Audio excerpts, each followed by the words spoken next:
Oh, I didn't get down on He any. didn't get down on a knee. It would have been, see, like, I went further. I was like laying down. Yeah, I went further than a knee. Yeah, exactly. I was all the way on the ground. I wasn't like one of those lazy guys who just gets down on one knee. Yeah. He was all the way on the floor. My whole body was on the ground. Before you, I never felt so understood and able to be myself. You've made me just feel very safe, and I can be exactly who I am in this world, and that means the world to me. My favorite thing about you is just like your personality. Like, we're best friends.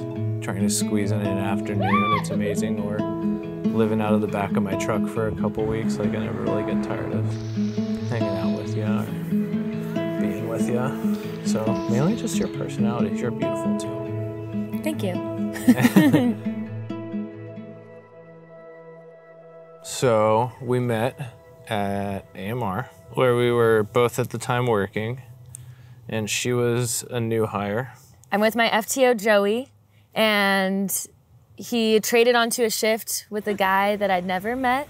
That guy was Spencer Stearns, and I was probably like such a nerd, not knowing what to do on scene of calls and stuff, and that was it. That was like your impression of me. However, I walked away from that being like, that was the hottest guy I've ever met in my entire life.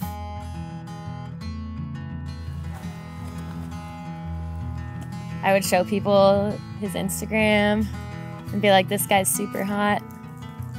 Weirdo. Yeah. A year or two later, we bumped into each other at the climbing gym. Who's that? There's like a, what did you say? Like, there's a cute girl at the climbing gym. We were like frolicking around everywhere. Yeah. It's like, what's up with that? Yeah, who is that girl? And you're like, oh wait, I know her. Yeah. And I kind of coerced a buddy of mine to invite her climbing with him and his girlfriend at the time. And then I just so happened to be there too. I was supposed to go meet up with someone else.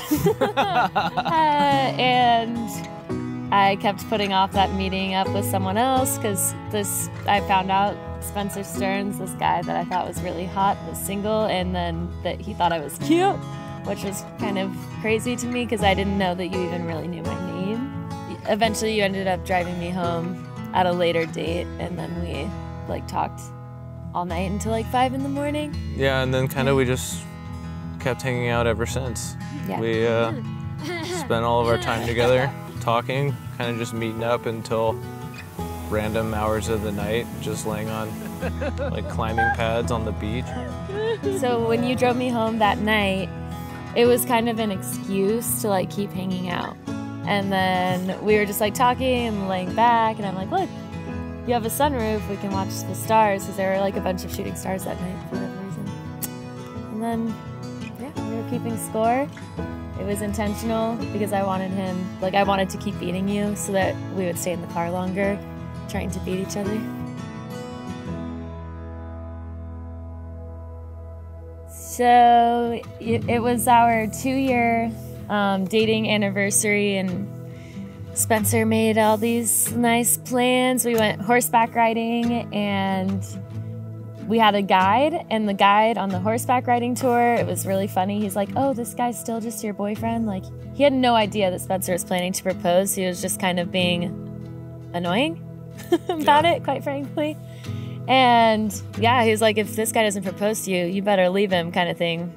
I feel like before you. Like 18 times. Like multiple times. And then we went back home, and Spencer had these picnic plans, but we went home and we fell asleep. We woke up and it was almost sunset, and we almost missed his picnic plan, and we were rushing to get to Montana de Oro, which is like our favorite little place to hang out. We like rushed there, and we got the picnic supplies and made like this really, really fast picnic that we didn't eat.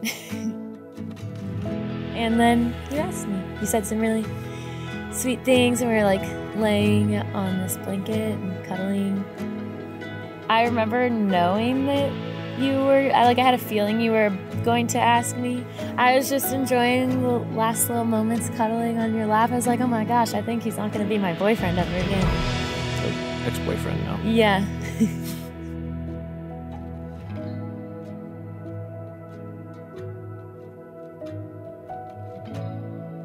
I get to marry my best friend, and it never really gets old. Thanks. You're welcome. That's really nice.